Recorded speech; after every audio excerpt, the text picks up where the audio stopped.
Valendo? Fala pessoal, beleza? Aqui quem fala é o João Pedro e eu sou estudante de medicina na Universidade Federal do Tocantins. No vídeo de hoje eu decidi trazer para vocês a minha redação do Enem 2021. Com essa redação eu consegui alcançar a nota de 960. Então eu decidi aqui trazer meu modelo de redação, que inclusive é o terceiro ano seguido que eu tiro essa nota de 960. Então eu acho que a leitura aqui da minha redação pode ajudar você, ainda mais aí na véspera do Enem, falta menos de uma semana aí para a prova. Então vou iniciar a leitura da redação. Eu irei primeiro ler cada parágrafo e após isso fazer comentários. Então vamos lá. Introdução. Segundo o geógrafo brasileiro Milton Santos, uma democracia só é efetiva quando atinge a totalidade do corpo social, ou seja, uma vez que os direitos são desfrutados por toda a sociedade. Nesse sentido, ao se observar o grande número de brasileiros que não possuem o próprio registro de nascimento, documento mais importante para o cidadão, nota-se que o sistema democrático nacional é ineficiente. Destarte, percebe-se que esse cenário, que é causado pela negligência governamental em resolver o problema e também pela desigualdade social impregnada no país, evidencia a dificuldade em garantir o acesso à cidadania no Brasil. Bom, então aqui na introdução eu já comecei trazendo um repertório sociocultural, que é a frase do geógrafo Milton Santos. Eu escolhi essa frase porque ela se encaixa perfeitamente com o tema. O tema era sobre a invisibilidade de alguma parcela social, de certa parcela social que não tem acesso ao registro civil. Então, quando eu trago uma frase que fala justamente sobre a democracia, casa perfeitamente com o tema. E depois disso, trouxe duas causas que, para mim, fomentam um problema. Ou seja, a negligência governamental e também a desigualdade social impregnada no país. E terminei mostrando que esse problema evidencia a dificuldade em garantir o acesso à cidadania do Brasil, que era o principal ponto do Enem, era a principal problemática desse tema. Então aqui eu consegui introduzir de forma adequada o meu texto. Eu trouxe um repertório sociocultural, relacionei com o tema e trouxe duas causas que fomentam o problema, ou seja, a negligência e a desigualdade social, que serão trabalhados nos meus dois desenvolvimentos. Lendo agora o desenvolvimento 1. Nessa perspectiva, vale destacar o descaso federal como fator recorrente para a problemática, tendo em vista a falha governamental em assegurar o acesso ao registro civil por parte da sociedade. Sob esse viés, o filósofo John Locke alega que o dever do Estado é garantir os direitos inalienáveis dos cidadãos, tais como o bem-estar e a igualdade. Desse modo, rompe-se com esse pensamento contratualista o fato do governo não implementar medidas eficazes que fomentem a posse da certidão de nascimento pelos brasileiros, permitindo que uma parcela social não tenha seus benefícios assegurados. Acerca disso, dados do IBGE, coletados em 2015, mostram que, em todo o Brasil, cerca de 3 milhões de pessoas não possuem acesso ao seu registro de nascimento, o que faz com que esses indivíduos encontrem barreiras na garantia da cidadania, tendo em vista que esse documento é necessário, por exemplo, para a retirada da carteira de trabalho e do título de eleitor. Bom, aqui foi meu desenvolvimento 1, ele ficou um pouco grande, mas basicamente a minha estrutura eu começo com um tópico frasal que se relaciona com a introdução, ou seja, na introdução eu tinha falado da negligência governamental. Então aqui no meu desenvolvimento 1 eu já começo falando desse descaso federal como um fator que promove o problema. Depois disso eu já trago uma área do conhecimento, já trago um repertório, que novamente foi uma frase, foi a frase do John Locke, que se encaixa perfeitamente com o tema. Ou seja, a partir do momento que tem muitos indivíduos que não têm acesso ao registro civil, mostra-se um rompimento com esse pensamento do John Locke, que alega que o Estado deve garantir esses direitos do cidadão. Então, depois de argumentar com base nessa frase do John Locke, eu trouxe exemplos, trouxe esse dado do IBGE, que mostra como o problema está presente no nosso país. Então, quando eu falo que 3 milhões de pessoas não possuem acesso ao registro de nascimento, eu comprovo que tem muita gente que não tem esse acesso e que, por isso, vai ter o acesso à cidadania dificultado. Então, eu termino meu desenvolvimento 1 mostrando que esse problema, essa falha governamental, traz essa invisibilidade para grande parcela da sociedade que não detém a sua certidão de nascimento, esses documentos que são imprescindíveis para a garantia da cidadania. Lendo agora o segundo desenvolvimento. Outro sim, a disparidade socioeconômica existente no país maximiza o problema, uma vez que contribui para a invisibilidade social de alguns indivíduos.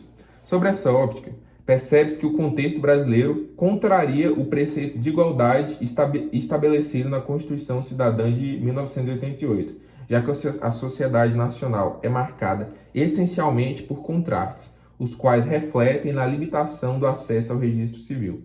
Prova disso é que a maior parte dos indivíduos que não tem posse de certidão de nascimento é constituída pela população pobre, evidenciando a desigualdade existente no acesso a esse documento.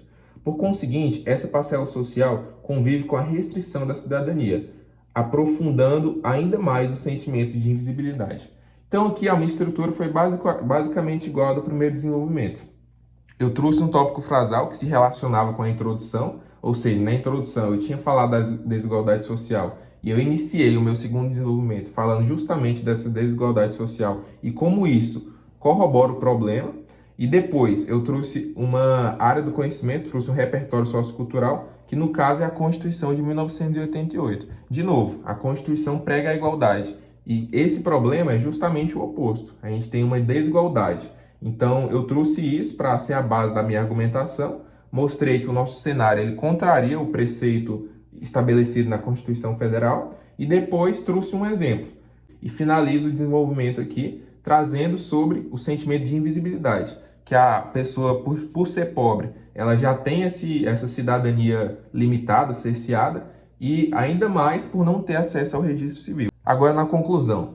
Portanto, medidas são necessárias a fim de se reverter o atual quadro. Assim, o Ministério da Educação, esfera responsável pela conscientização da população, irá promover nas escolas debates sobre a importância do registro civil para o indivíduo, o que será feito por meio da atuação de membros governamentais que conheçam sobre o tema, contando ainda com a participação dos pais dos alunos, objetivando estimular o acesso à cidadania pela sociedade. Ademais, o Ministério do Desenvolvimento Social deverá visitar bairros periféricos nas cidades brasileiras, mediante o suporte das prefeituras municipais, que irão mapear essas regiões, buscando identificar indivíduos que ainda não possuem certidão de nascimento e, por fim, oferecer auxílio para essa parcela social. Dessa forma, a garantia de acesso à cidadania do Brasil será harmoniosa, permitindo que a democracia nacional torne-se, enfim, efetiva. Então aqui, como em todos os outros parágrafos, eu iniciei com um tópico frasal. Portanto, medidas são necessárias a fim de se reverter o atual quadro. Então aqui eu iniciei o meu parágrafo, iniciei minha conclusão. A partir daí, como eu falei de duas causas nos meus dois desenvolvimentos, eu vou trazer duas ações que serão feitas com o intuito de mitigar esse problema. Então, a primeira ação é a do Ministério da Educação, e sempre quando você vai dizer uma ação, você tem que ter o agente, que no caso foi o Ministério da Educação, você tem que ter o meio, ou seja, como será feito, que está aqui nessa parte, será feito por meio da atuação de membros governamentais, então aqui é o meu meio, e você tem que ter o intuito, você tem que ter o objetivo final, que é aqui, objetivando estimular o acesso à cidadania pela sociedade. Então, cada ação que você for colocar tem que ter esses três elementos: o agente, o meio e o objetivo. Além disso, o Enem ele sempre cobra um detalhamento. Esse detalhamento ele pode ser feito em qualquer um dos três elementos. Eu indico sempre fazer no agente, sempre detalhar o agente. Então, quando eu falei do Ministério da Educação, eu já expliquei, já detalhei esse agente. Então, quando o corretor do Enem passar o olho, ele já vai ver e já vai falar que está ok essa parte do detalhamento. Então, depois de falar a primeira ação, que seria feita pelo Ministério da Educação, eu trouxe outra ação que seria realizada pelo Ministério do Desenvolvimento Social. E, de novo, essa ação contém os três elementos: o agente, o por meio do que e a finalidade. E para finalizar o texto, após as duas ações que seriam feitas com o intuito de resolver o problema, eu trouxe uma frase que condensa bem qual o objetivo dessas ações. Ou seja, garantir que o acesso à cidadania no Brasil será harmoniosa. E, por fim, quando eu falo que a democracia nacional torne-se, enfim, efetiva, eu faço com que o meu texto torne-se cíclico. E isso agrada o corretor. Ou seja, lá na introdução, quando eu falei do Milton Santos, ele fala justamente disso. Então, quando o corretor ver essa redação, ele vai ver que é um texto coeso. Os parágrafos se relacionam entre si, a introdução se relaciona com os desenvolvimentos, com a conclusão. Então, é um texto que agrada o corretor. Ele vai ver que é um texto que tem uma estrutura estabelecida, tem um modelo estabelecido. Então, é isso que o Enem pede. Ele pede um modelo que basicamente se encaixa em qualquer tema. E não à toa essa redação me deu a nota de 960. Em relação ao título da redação, o Enem não cobra de forma obrigatória. Então, na minha visão, é melhor você destinar essa uma linha que você usaria no título para a confecção do seu texto. Então, o vídeo foi esse, pessoal. Esse é o meu modelo de redação. É o terceiro ano consecutivo que eu uso esse modelo e o terceiro ano consecutivo que eu alcanço a nota de 960. Eu agradeço você que assistiu o vídeo até aqui, peço seu like, peço que se inscreva e deixe aqui nos comentários o que você achou do meu modelo, pode deixar perguntas também. E o Enem tá chegando, eu desejo uma boa prova para você, me siga no Instagram e até o próximo vídeo.